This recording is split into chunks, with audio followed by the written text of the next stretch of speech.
He says what? Let us. And then he said, what? Something's going to happen here. He said that something has to happen because in verse 28 of chapter 1, which is still in the first world age prior to Adam, he said in verse 28, and Yahweh blessed them, and Yahweh said to them, be fruitful and multiply and replenish the earth. This is in the first earth age. Replenish the earth. Well, in order to plenish something, it had to be wiped out. You're replacing. Replenish means to replace something that had been there and was destroyed.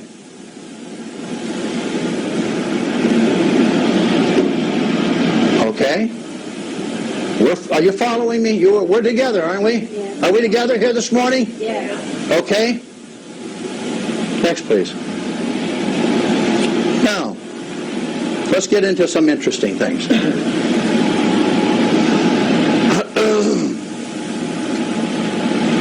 It was Chai Putai, a professor at Beijing University, who led some of his students on the expedition to survey a series of interlinking caves in the Himalayan mountains in 1937.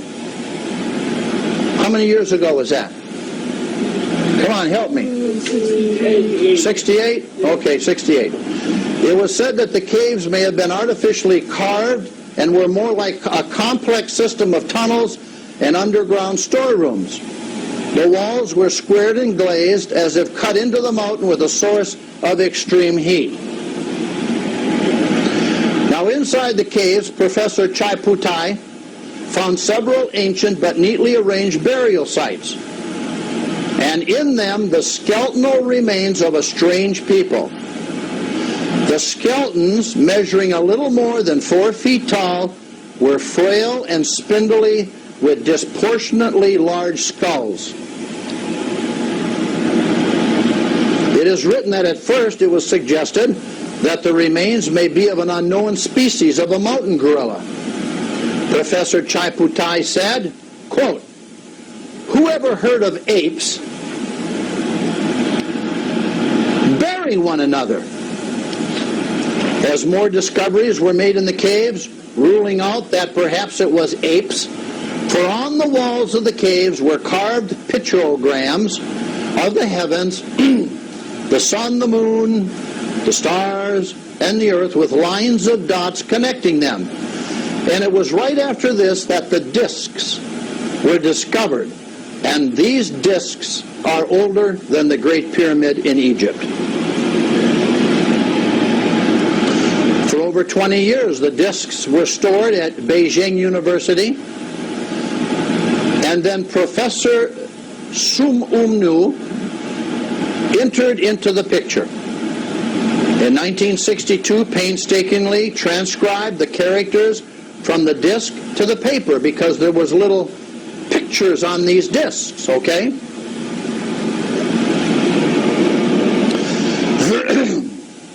The writing was so small he had to use a magnifying glass to see it clearly. But the discs were so old that much of the heliographics were difficult to make out.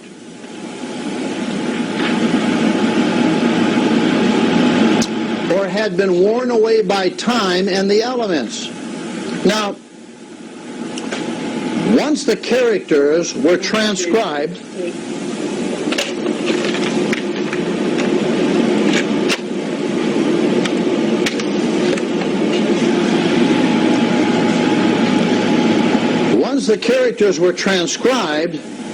Dr. Nu began a very difficult task of trying to decode its message. Soon he started to make progress. Once he put a word together, then a sentence, and he then knew that he had broken the code upon the discs. 2 years later, Dr. Sumnum Nai published his paper on his findings, and it was called "The Grooved Script Concerning Spaceships, which as recorded on the discs landed on the earth 12,000 years ago." Now this is what Dr. Nui translated from the discs. The Dropa, remember the people, the Dropa? I told you was the title.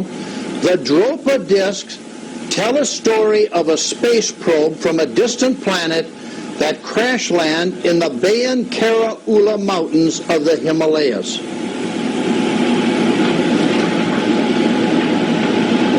Okay, so we'd have to say, oh, well, where is this? Well, where it is, it's Sichuan province. This is the home of the great giant panda. You've heard about the giant pandas of China. It's also the home of the golden-haired monkey. And the area of Sichuan, okay, where these caves were found, over on the Tibetan mountain range over here, the Himalayas, is in southwestern China. Very important. This is the province of Sichuan of China itself. Now, where is this located? Well, this is where it's located. This is part of massive China, but real light brown here, or the tan. This is Sichuan. This is the province right here, over by Tibet. Now, Xizang province is what you know as Tibet, okay, geographically. Xizang province is Tibet, used to be Tibet.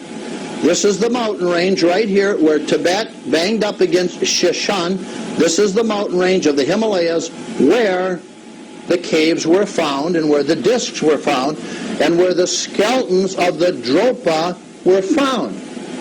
Up here you have Mongolia, the Soviet Union, India down here, Pakistan over here, Afghanistan right here, okay, Burma, Vietnam, Laos over here. This is Rangoon, this is Burma, Thailand, Bangladesh, okay. This is Nepal, Bhutan, but this is the province of the so-called province of China where these discs and these skeletons were found up on this mountain range right in here. I wanted to give you the geographical setting for your mind so you understand. Well, what's so important about that? Well, what is important about it is here it is again as I reduced it. You can see where it's at in China. And up here is Xizang. They call it Xizang province up here. Why is this area right here, look how close it is right here to where this was right here, okay? Now remember where this is in China, and remember this is another province of China. Slide it down, please. And there's the Tarim Basin. There's Xizang, Tibet, and right over here would have been Xinjiang. This is where the Dropa were found right here. You can see the Kunlun Shen mountain range here too. Here's the Himalayas running up around here, okay? This is where the Dropa people were found about right here. Why is this so important? Why is this area right here so vastly important to us?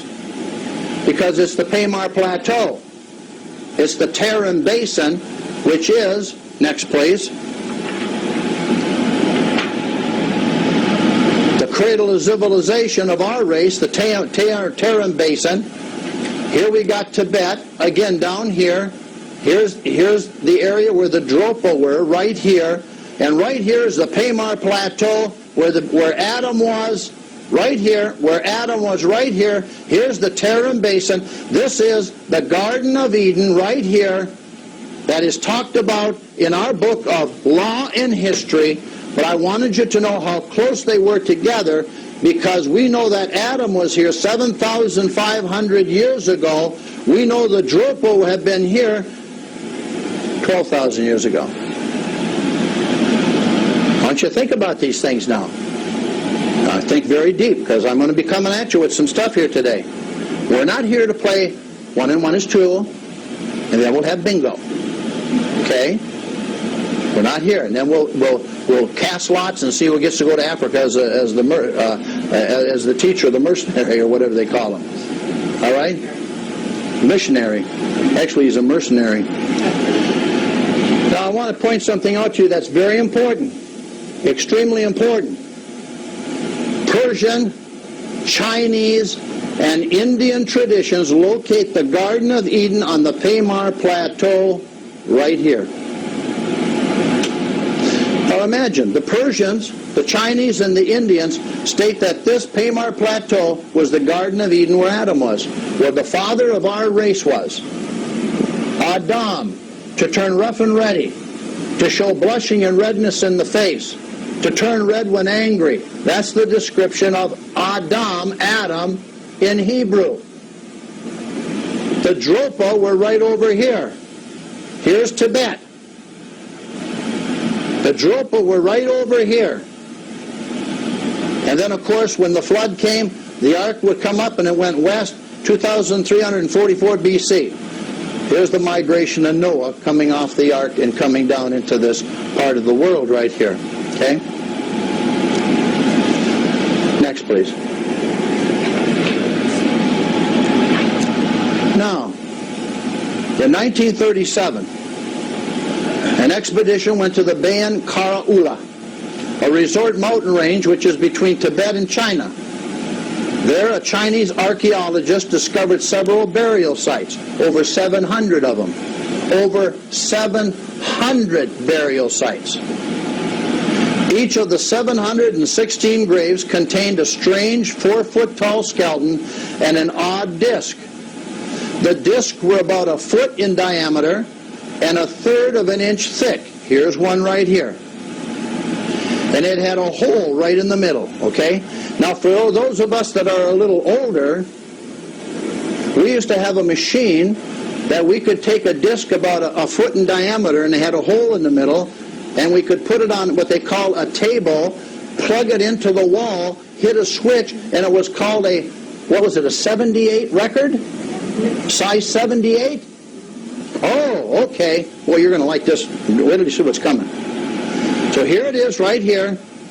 It was about a foot in diameter, about 1/3 of an inch in thickness, okay? And it had a hole in the middle.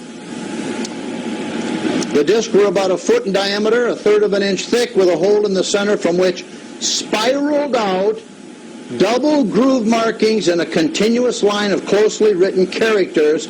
Close examination revealed that these grooves were a writing system.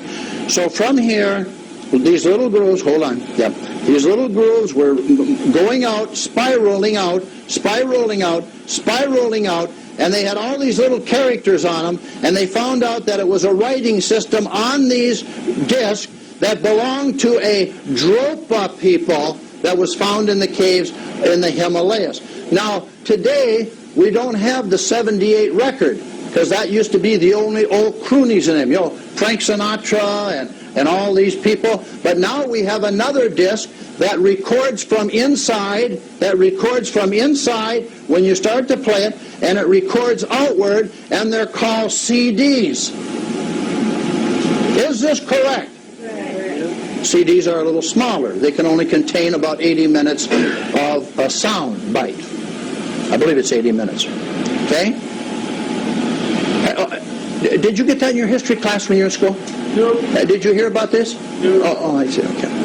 Next, please. Because I don't want to go into something that you've already had years ago in school, you know. Now, the occupants of the spacecraft, the Dropa, this is what it says on the disc after they decoded them, found refuge in the caves of the mountains.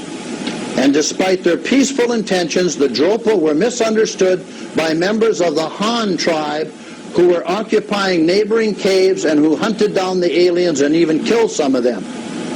A translation of one of the Han tribe passages says, not the Dropa, the Han, quote, "The Dropa came down from the clouds in their aircraft. Our men, women, and children hid in the caves 10 times before sunrise.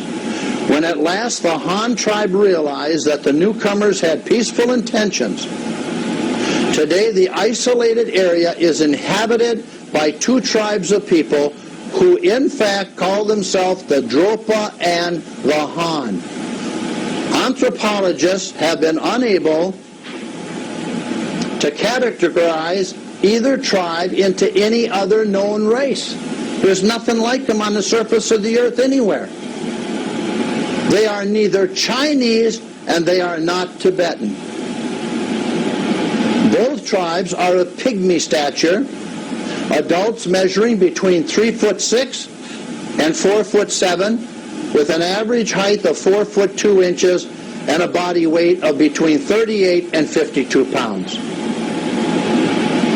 They are yellow-skinned with thin bodies and have large eyes that are not Asian in aspect, but have pale blue irises. They have thin bodies and disproportionately large heads, corresponding to the skeletal remains found in the caves in 1937s. They also have sparse hair on their bodies. Next, please. Shortly after World War II, an English scientist, Dr. Carl Robin Evans, acquired one of the discs. It was purchased in northern India and was said to have come from a mysterious people called the Dropa. In 1947, Dr. Robert Evans left for the mysterious land of the Dropa, or the Dropa. Along the way, his Tibetan carriers abandoned him because they were terribly afraid of the Bayan Karayula, the mountain range. With tremendous effort, he managed to reach his destination. After having won the faith of the locals, Dr. Robin Evans was assigned a language teacher in order to introduce him to the basics of the Dropa language. He learned from Lugan Law, a religious guardian of the Dropa. Lugan Law pointed out that the Dropa originally came from a planet in the what? The Sirius system of the heavens. Now, the Sirius system. This is very important.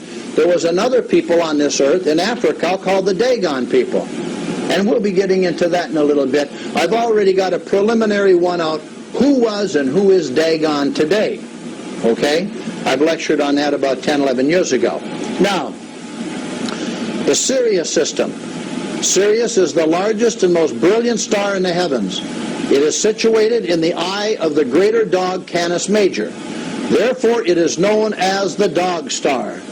It is located in the constellation of Canis Major and is 8.6 light years from Earth. Sirius is visible in the northern hemisphere in the evening sky from November through April. Sirius is over 20 times brighter than our sun and over twice as massive. Sirius is not the closest star system. The Alpha Centauri system holds this distinction. Up, please. Sirius appears blue-white in color. It is the brightest star in our sky after the sun and can be easily seen in the winter months in the northern hemisphere. And when looking at the constellation Orion, locate Orion's belt, which are the three bright stars in a row. Follow an imaginary line through these three stars to Sirius, which is just above the horizon. Next, please. Here is Sirius, okay? This is the constellation Sirius. Here's Orion. You see these three stars right here? You follow a line straight through these three stars, and you'll hit Sirius right here in Canis Major. This entire star system here, Sirius, is 20 times brighter than our sun. That's where these discs said these people came from. Now, here it is again. As you're looking at it, this is the Hubble X-ray. The Hubble X-ray out in space took a picture of Sirius, 8.6 light years away. This is what it looked like in the lens of the Hubble telescope. And down here, we've got Sirius B. We got Sirius A and Sirius B. This is 1930. This is where they were. 1940. This is where they were. This is a straight line in the middle. These are the two planets. Here we come up to 1960. This is where they were. 1990, right? 1990. This is where they were. Sirius B and Sirius A. Okay? Now, next please. And we're going to put a stop on this for lunch. I have more to teach you after we're done with lunch. Now, Dr. Robin Evans was also told that there had been 2 exploration missions to Earth, the first about 20,000 years ago, and the second in the year 1014. In 1014, a crash took place, leaving the survivors unable to leave the Earth again, and Dr. Carl Robin Evans died in 1974, and his report was released in 1978. Next, please. One more. It took archaeologists and scientists over 2 decades to decipher the text. The contents are of such great importance that the Academy of Prehistory in Beijing, Communist China, at first refused to publish the report of scientist in charge, Professor Sum Yum Nu. Backed by 4 colleagues, Professor Nu stated, quote, "The groove writing tells of aerial vehicles that, according to the stone disk, existed 12,000 years ago. In one place, a disc reads, 'The Dropa came down from the clouds with their air gliders,'" unquote. So at this time, we're just going to take and hesitate for now, and we're going to finish up with the rest of this lecture after we have a bit to eat and take a break, okay? I wanted to go back and have you understand that Professor Sum Nai and his contents of his document and the deciphering of the text of the discs was of such great importance that the Academy of Prehistory in Beijing at first refused to publish the report. Now, this report is available. This report is available here to substantiate what we're talking about today, which is very, very important. I'm just going to do a quick check here to make sure everything's on, because sometime I get to going and it's not on, so we're here. And backed by 4 colleagues, Professor Nui stated that the groove writings tells of aerial vehicles that, according to the stone disk, existed 12,000 years ago. In one place, a disc reads, "The Dropa came down from the clouds with their air gliders." Now, this shouldn't surprise us. I mean, Enoch was taken up on a chariot of fire, wasn't he? Who else was? Elijah was taken away on a chariot of fire. What's the difference if you call it a chariot of fire or an air glider? I mean, it's the same thing. It went through the air and it had propulsion and had its own energy. And this was very important. All right, next, please. Now, what I've done here is I've superimposed some images for you. This is another one of the discs. You see the hole in the middle. Okay, and it's about 1 foot in diameter, about 3/8 of an inch thick. It had all little characters, hieroglyphics, all over it. It was spun from the inside out, just like a modern CD is. Here are 2 more of them here, okay? And this one down here is very interesting. Could you center that up on the screen for me? You'll notice here they did like a cutaway and an x-ray of this. This is the disc, the outer edge, this is the center, and you see right here it's exposing all the little characters and the markings that were on this disc, on one of the discs here. Very important. This is a language here, a written history or a written language. This is a shot of it if it were cut away. This is a shot of what it looks like. If it was cut away in half, this is the hole in the middle, and of course, the disc itself. Now, up here in the left-hand corner, this picture here was taken by Dr. Robin Evans. You remember back, he was the British gentleman in 1948 who went up to talk to the Dropas into the Himalayas, and he's the one who had purchased the disc in northern India. Do you remember that in this part of the lecture? He went up, he had his camera, he took a picture. Here are 2 of the Dropas that were still there. This picture was taken by Dr. Robin Evans, shows the Dropa's ruling couple. It's going to be hard to Huipahla. He was 4 foot tall. And this is Vesla, 3 foot 4 inches tall. These were Dropa people who had come down. Their head is proportionately bigger than their frail bodies are. But I wanted to bring this up for the authenticity of the lecture in itself. And, you know, our people are going to be startled soon when Yahweh really starts to expose things and do things. But you're not going to be shocked. You're not going to be shocked. And it's very important, because remember Yahweh said, let us make them in our image. In our image, plural, let us. Remember we went into this in the beginning of the lecture? Who was that with Yahweh? Well, they were called Elohim. Elohim is plural for Yahweh's sons. A lot of people think it's singular, but it's plural. And the same as those angelic beings that came down and presented themselves to Sarai and to Abraham. All right? Next, please.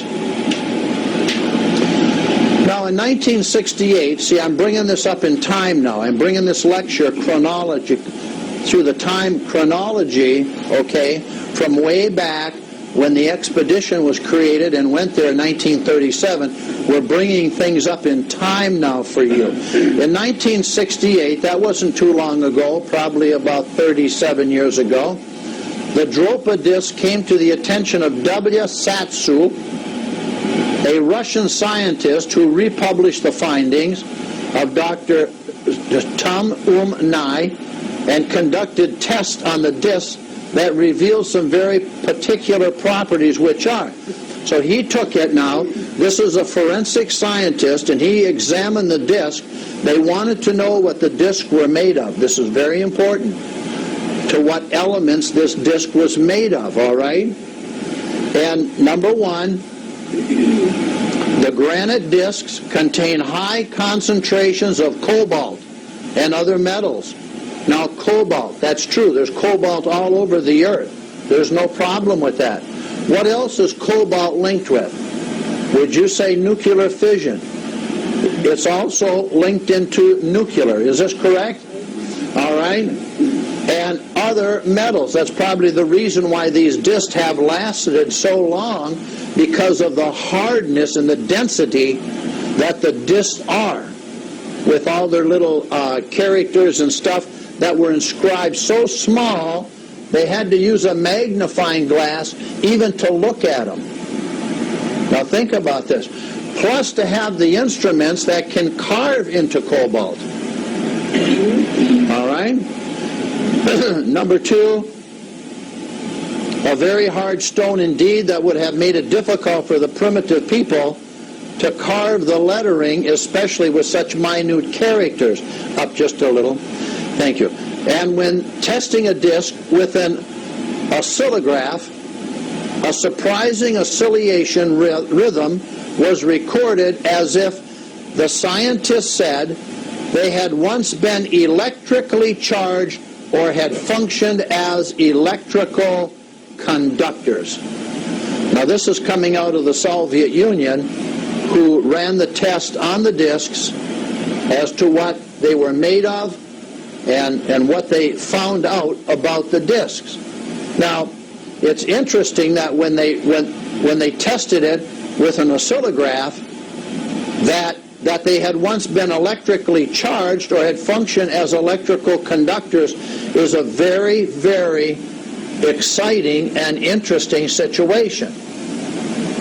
Now we're talking about people way up in the mountains working with discs made of cobalt and other metals with minute characters in code on them as a written language so small they had to be looked at with a magnifying glass. Now that takes a pretty steady hand for someone to do this themselves.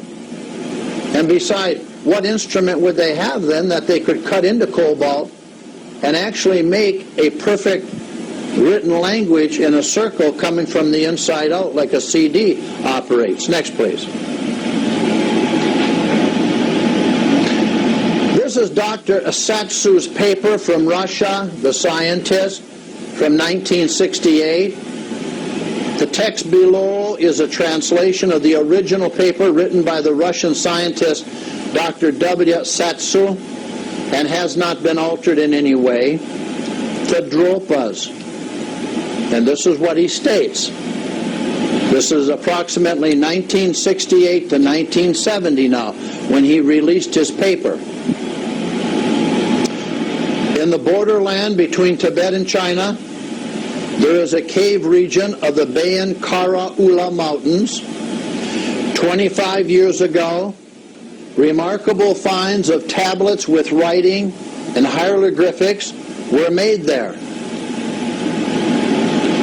Several thousand years ago, a people whose looks Chinese archaeologists are only vaguely familiar with had been cutting phonograph record like stone disc out of the hardest granite with a set of completely unknown tools. What will cut granite very easily? Diamonds. Diamonds. What else will cut granite real easy? A laser. Is this correct? The 716 stone discs, that's how many graves they found, 716, found so far also have a hole in the center, just as phonograph records do. And from there, spiraling out towards the rim are double grooves, just like a CD runs today. These grooves, of course, are not like soundtracks, but rather the most peculiar writing system that has ever been found in China and possibly even in the world. Now, I would think that in some university or college that a professor or a doctorate of ancient prehistory or whatever you want to call it would have had this for his students to be made aware of and to incline them to another level of understanding, okay? Now, a lot of Judeo-Christian ministers and churches teach there is no other life in the universe but on the surface of the earth. And they teach that very strongly. A lot of Pentecostals, a lot of the Baptist sects teach that, okay? There's no other life anywhere but on the surface of the earth, all right? Now, next please.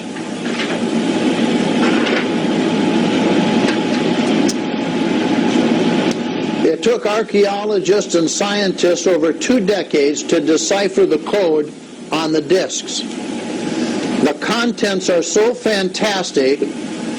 Now this is the Russian scientist again who is writing his thesis and writing his report, that the Academy of Prehistory in Beijing didn't want to publish the report of scientist Professor Sum Nai at first, and he was backed by 4 colleagues. Archaeologist Sum Nai stated that the groove writing tells of aerial vehicles which, according to the stone disc, existed 12,000 years ago. In one place it says literally, quote, the Dropa came down from the clouds with their air gliders.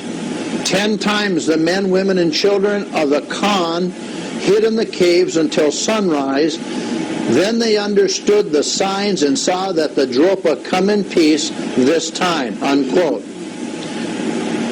Finds of the Dropa and the Khan races have been made earlier already in these mountain caves. The report continues from the Russian scientists. Archaeologists were and still are unable to ethnologically assign these only up to 4 foot 4 inch tall humans. There are no similarities with the Chinese, the Mongols, or the Tibetans. One could, of course, suggest that a few thousand years ago, a Khan literate was playing a joke, or that it was mere superstition when he was talking about aircrafts. But then, what does one do about the statement, all sensations excluded, reported in the other group, hieroglyphics, of a great mourning or a great lamenting, a great mourning, a great lamenting about the ON's air fleet destruction during landing in the very inaccessible mountains and the lack of means to rebuild it. The Russian continues, the hieroglyphics of the Bayan Karaula Mountains appear to be so mysterious to the Chinese archaeology that only very careful scientific use has been made of them. On one occasion, a sensational discovery had been made.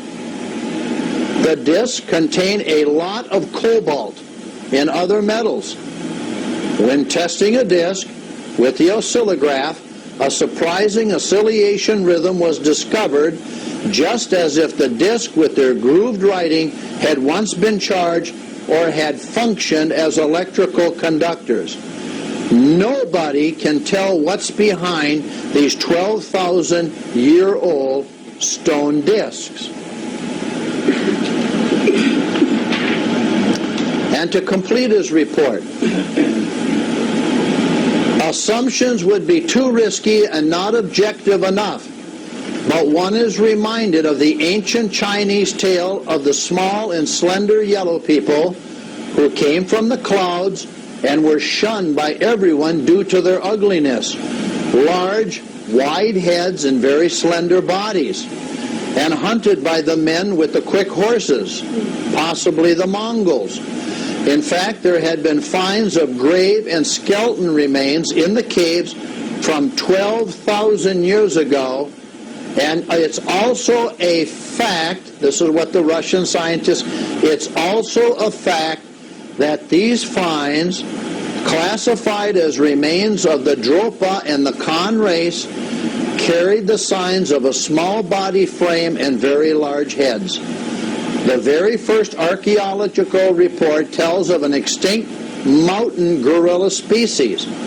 But has anyone ever heard of ordered monkey graves and writing tablets? In 1940, the archaeologist Chaiputai was widely mocked for making such a claim.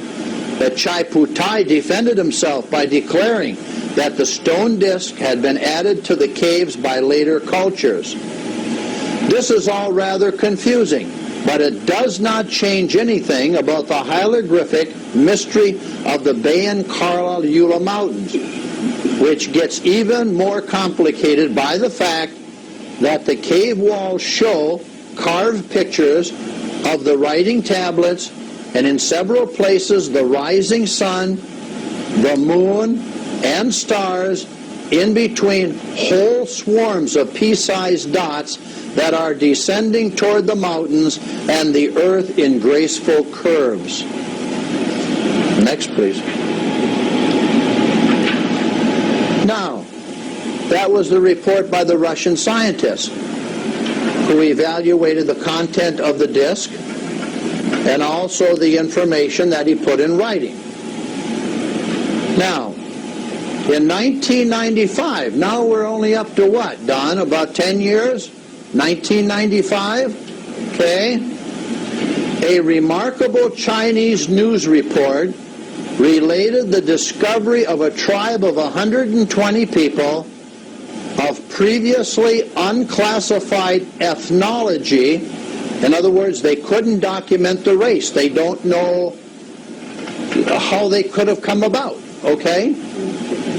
In the province of Sichuan, I showed you that already, where it's located, which lies on the eastern border of the Bayan Karaula mountain range. The most important aspect of this new tribe was the size of its people, no taller than 3 foot 10 inches, now get this now, and the smallest adult measured only 2 foot 1 inch tall. I have never even seen a dwarf 2 feet 1 inch tall. Could you bring that up for me, please? I'm just having a ruler brought up here, all right? And you swing that to me, please. Thank you. 2 feet, 1 inch, okay? This is a grown adult. Are you ready? There's 1.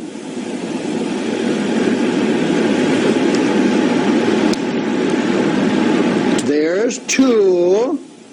And how many inches? We don't want to cheat them. And 1 inch. That was an adult that they found 2 foot 1 inch high. Now, how many of you have ever seen a person walking on this earth in your lifetime, an adult that tall? Not even midgets. Not even midgets. And I'm not saying anything sarcastically about little people. This was an adult of the Dropa. Do you see the year up there? What does that year say? 1995. Again, where my finger is, that's how tall the adult was.